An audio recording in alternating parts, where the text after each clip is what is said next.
এবার তো দুটি ভোট, একটি গণভোট, হ্যাঁ অথবা না।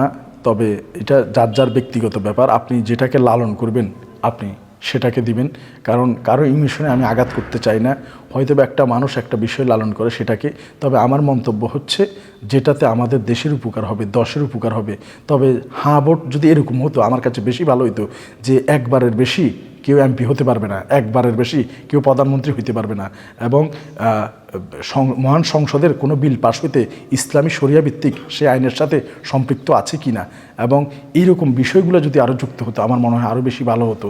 যেটা ইসলাম পরিপন্থী কিংবা যেটা সাংঘর্ষিক এরকম কোনো বিষয় না রেখে আরও সহজ করা উচিত ছিল, যে একবারে বেশি এমপি হতে পারবে না, একবারে বেশি প্রধানমন্ত্রী হতে পারবে না। এই বিষয়গুলো থাকলে আরও মনে হয় সুন্দর হতো, মানুষ আরও বেশি এই দেশকে গঠন করার মতো করতে পারতো।